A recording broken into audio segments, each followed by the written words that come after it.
Most people think they're aging well, right up until the moment they try to stand up from a low chair without using their hands. That single moment can reveal more about your future than the number on your birthday cake ever could.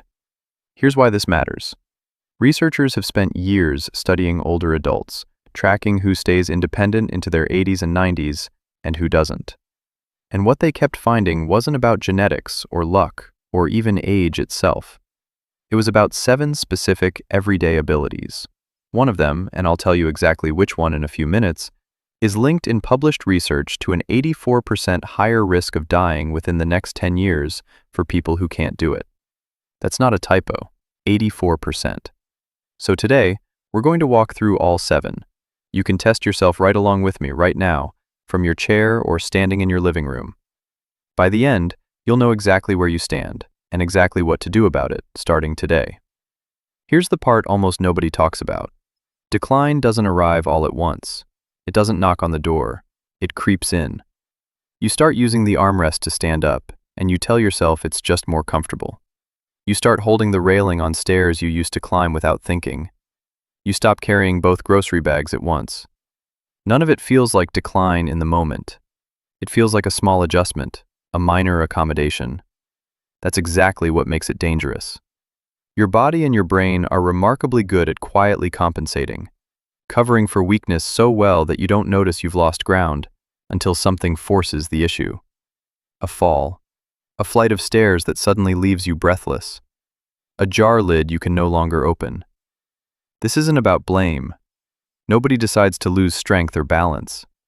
It happens gradually, in the background of an otherwise normal life, which is exactly why it's so easy to miss. The good news is that researchers have identified the specific, measurable signs that show up before the big, scary moments do. These 7 abilities act like an early warning system, and every single one of them can be tested in seconds and improved with consistent effort, starting at any age. Before we get into the list, if this kind of evidence-based, practical health information is useful to you, take a second and subscribe to this channel, and turn on notifications, because we cover topics exactly like this every week. Now, as we go through each ability, comment the number of the one that was hardest for you. It helps us know what to cover next, and it might help someone else watching realize they're not alone. 1. Rising from a chair without using your hands. Try this right now if you're sitting down. Cross your arms over your chest and stand up. No pushing off the armrests, no using your hands at all. This simple movement is one of the most studied predictors of healthy aging there is. It requires strong hip and thigh muscles, a stable core, and good coordination between your brain and your legs working together in one fluid motion. Here's the twist. Most people don't notice they've lost this ability gradually. They simply start using their hands without thinking about it. It becomes a habit so smooth, they forget it used to be unnecessary. The mechanism is straightforward. After roughly age 40, you can lose up to 8% of your muscle mass per decade if you're not actively working against it. And your legs are usually the first place it shows. Less muscle means less force to push your body weight upward, so your brain quietly recruits your arms to make up the difference. The consequence isn't just inconvenience. Difficulty rising from a chair is one of the clearest predictors of future falls and hospital visits. The fix is encouraging.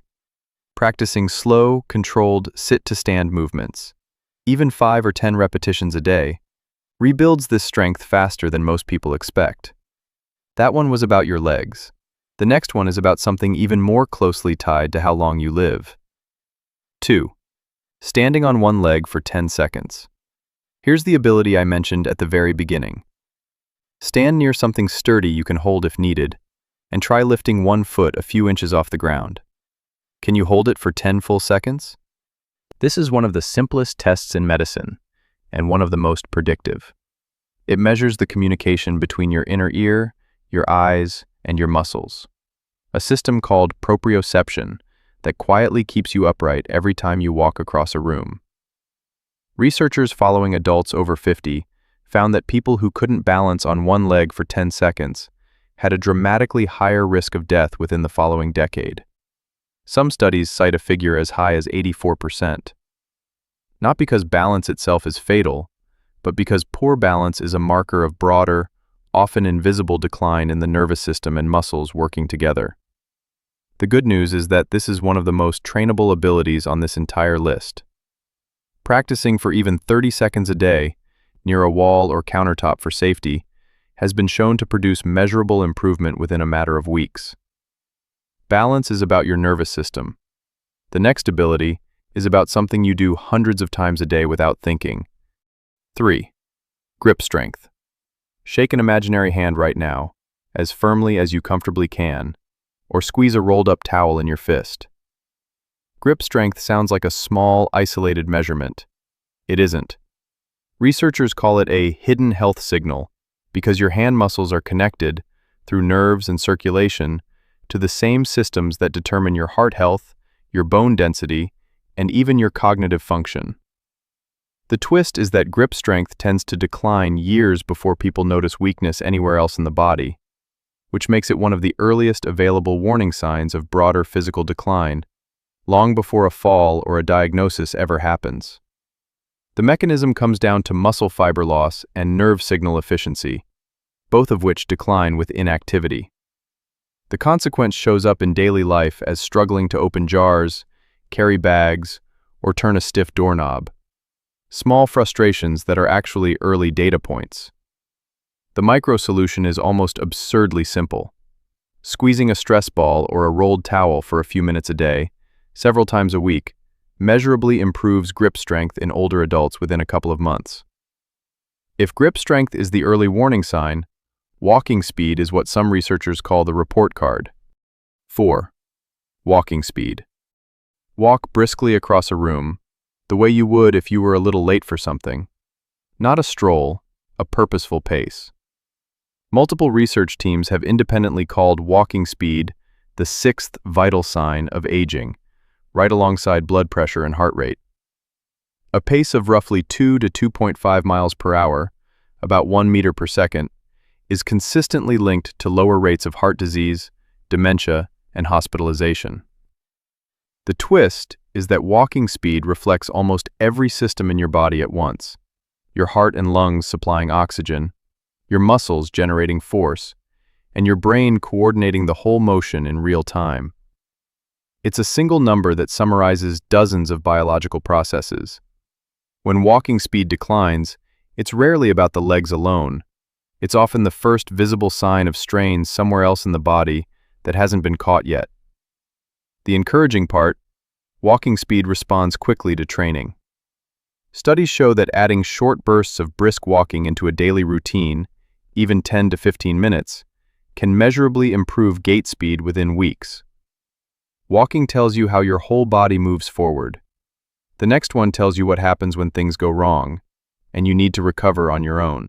If you're finding this useful so far, this is a good moment to hit subscribe and the bell icon, so the next video, covering daily exercises to rebuild every ability on this list, finds its way to you automatically.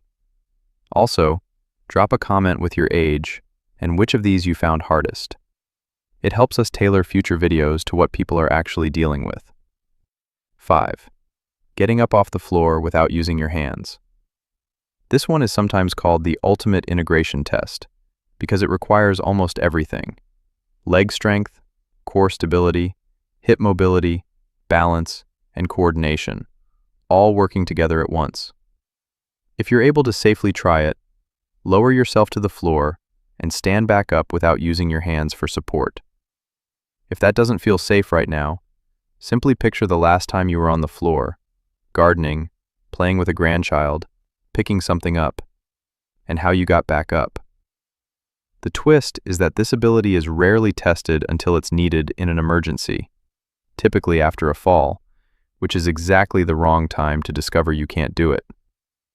Research consistently links the ability to rise from the floor unassisted with a significantly lower risk of long-term injury and disability after a fall.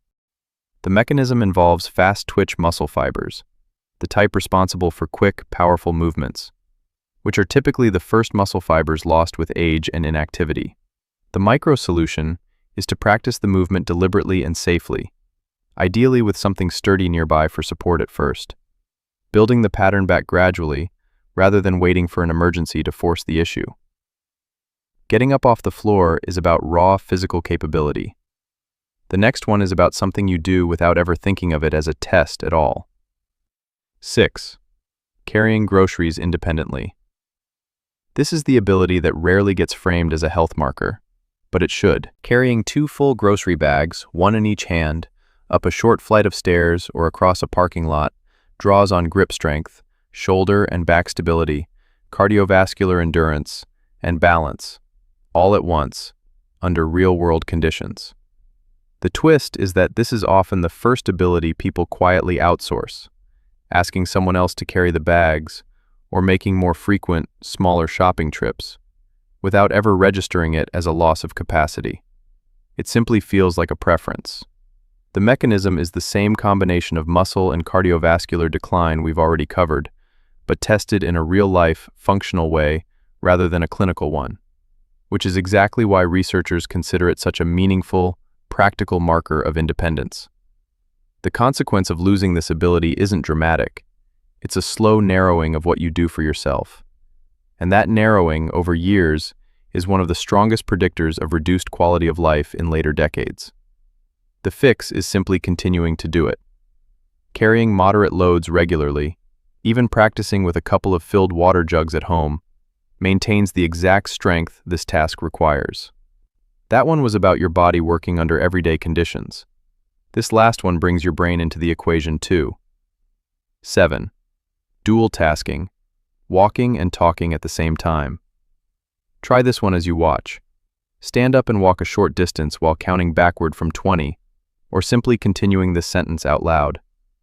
Holding a conversation while walking sounds effortless, and for most of life, it is. But it actually requires your brain to manage 2 demanding tasks simultaneously. Coordinating movement while processing and producing language, using shared neural resources. The twist is that when physical or cognitive systems are under strain, dual tasking is often where it shows up first. Someone might stop talking when they reach a curb or a set of stairs, instinctively redirecting all available brain resources to the physical task. It feels like nothing. It's actually a meaningful signal. The mechanism involves the prefrontal cortex, the brain's executive control center, working in close coordination with the systems responsible for balance and movement.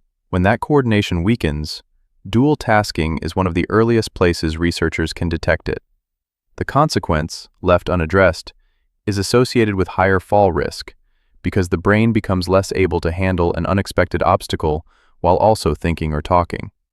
The micro-solution is straightforward: practicing simple dual tasks on purpose, walking while doing easy mental math, or naming items in a category, trains this exact coordination, the same way physical exercise trains a muscle. So here's where we land. If you struggled with 1, 2, or even several of these 7 abilities, that doesn't mean decline is locked in. It means you now have specific, actionable information that most people never bother to check. None of these 7 abilities are fixed by genetics. Every single one of them, grip strength, balance, walking speed, getting up off the floor, rising from a chair, carrying a load, and dual tasking, responds to consistent, modest effort. Not extreme effort, not hours in a gym, just regular, deliberate use. The research is consistent on this point. The people who maintain independence well into their 80s and 90s aren't the ones who never experienced decline. They're the ones who noticed early and kept asking their bodies to do things that mattered, a little bit, every day. Your independence 10 years from now is largely being shaped by what you choose to do with your body and your attention today. Not perfectly, just consistently. If this video helped you see where you actually stand, do 2 things for us. First, subscribe to this channel. Second, share this video with someone you care about, a parent, a spouse, a friend. Because the earlier someone catches one of these 7 signs, the more time they have to do something about it. Comment below with the ability you're going to work on first. We read every single one.